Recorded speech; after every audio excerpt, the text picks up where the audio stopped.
Welcome to Talk Travel with Heather Tate, North Mississippi's podcast for savvy travelers. Talk Travel with Heather Tate is a weekly podcast that airs every Monday on the Shark 102.3 FM radio station based in Ripley, Mississippi, and is then released as a podcast. Travel advisor and travel enthusiast Heather Tate of Whimsical Destinations gives listeners expert travel tips curated through the years of personal and professional experience.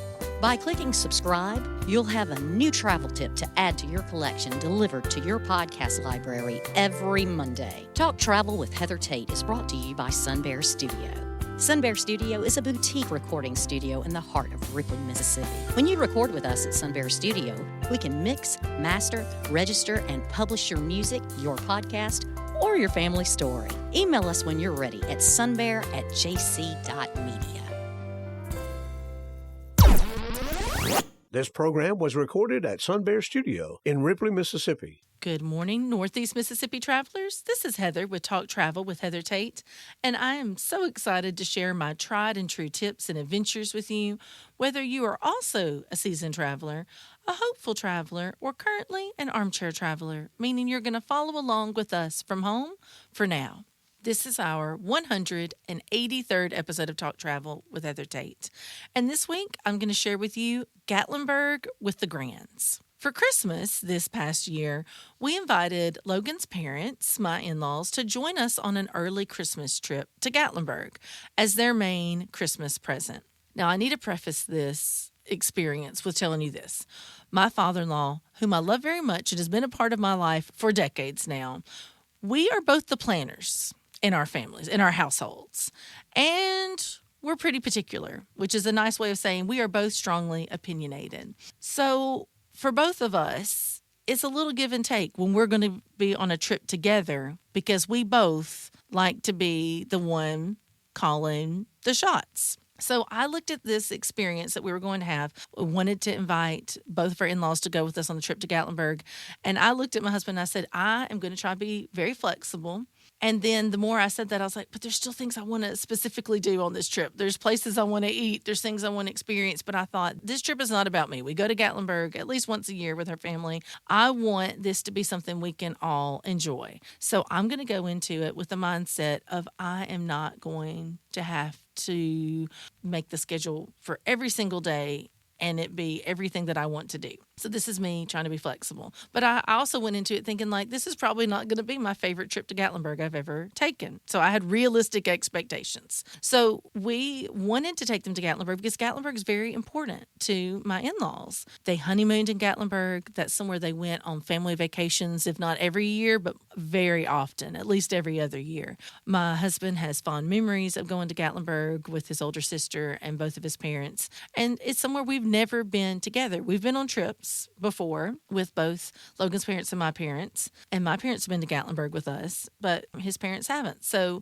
we wanted to go there. We're like, this will be a special time for us to go with our boys and with them, and we want to give this to them for their Christmas. So we decided a couple things. We were going to stay in our favorite place to stay in Gatlinburg, which is Mountain Loft. We were each going to have a condo. Thought that was very important for us to each have our own space. Even though we were staying on the same floor and we could walk to each other's rooms, whenever, we still were going to have our own place where we could spread out and everybody could have their own, sleep schedule. And when they needed to have a moment where it wasn't super loud, because I have two boys and it gets super loud wherever we are, that they would have a place where they could take a break from us. And that worked out great. We also took 2 cars. So we caravanned.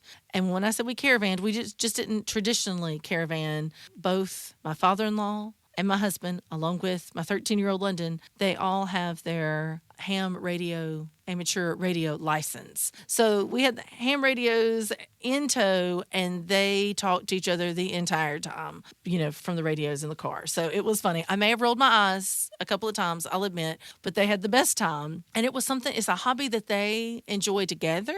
And when I look back on it now, I smile because it was fun. It definitely added an interesting component to our ride there. Now, here's where things kind of deviated from what I expected. I did not think we were going going to eat most dinners together, because I thought if I'm letting my father-in-law pick where he wants to go, and if I'm picking where I want to go, we're not always going to line up on wanting to go eat at the same places. So I'm going to give the option, like, do we want to go here together? Do you want to do your own thing? And I'll say my father-in-law needs to be commended. Mr. Curtis was like, all right, I'll go where you want to go, and we'll try different things. And when I say we had such a fun time together, our dinners were great. We laughed. We, told stories. We listened to their stories. Some of the highlights of the entire trip were our dinners together. And we ate dinner together almost every evening. We had one exception. Our first full day we were there, I knew we wanted to go to Cades Cove. And that is something Mr. Curtis and I could agree on. We all love Cades Cove.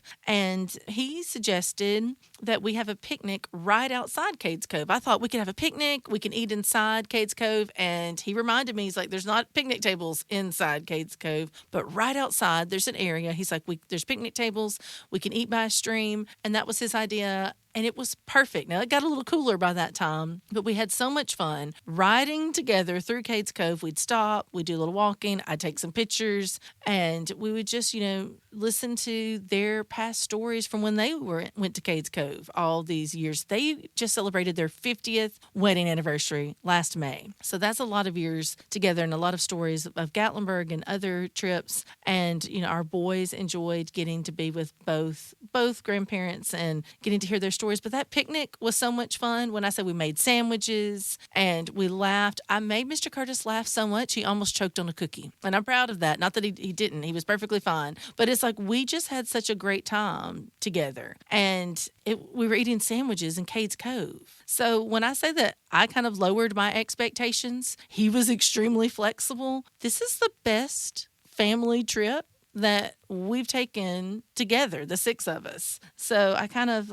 jumped ahead a little bit. I wasn't going to share that revelation to the end, but I just needed to say that then. We did have a day apart, and I think this was good. And this may be something to think of if you're traveling multi-gen and if you both like to do different things. We scheduled a day where they got to do whatever they wanted to, their own schedule, when they wanted to, because we were going to go across the mountain into Cherokee and go over to Bryson City, where we were going to ride the Polar Express and on the Great Smoky Mountains Railroad. And that's not something that they really had an interest in doing, but they thought they're going to drive through the mountains that day, and we were going to do our train ride, and we'd meet up later that evening and share our adventures together from the day. And that's what we did, with one exception. As we're going over the mountain and they're coming back from being over the mountain, it had snowed that week in the mountains, and so they went to go take some pictures in the snow, or of the snow, and we were going over, and they estimated about what time we would be coming over the mountain. And Mr. Curtis is really good at knowing his timeline on things, and they were pulled over waiting for us as we were coming around a curve going up the mountain, and we got to take some pictures together with the snow in the background. So that was fun.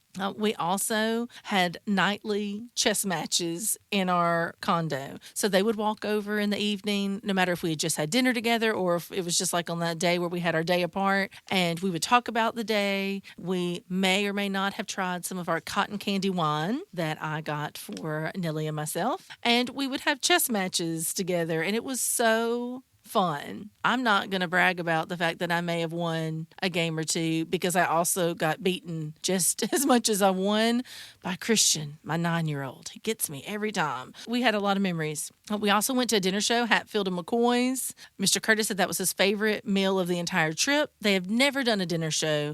So when you travel with another family, even if it's your own family, sometimes it will cause you to do things on the same destination that you've gone, countless times before. Sometimes it will force you to do things that you normally wouldn't do. It kind of gets you both out of your comfort zone. So they tried some things that were different, and we tried some things that were different. Never had a picnic exactly in that spot at Cades Cove before. So why this trip worked so well? A couple reasons. For one, we each had some space. We had our own condo. We gave each other a day where everybody could do what they wanted to. We compromised, and we set realistic expectations.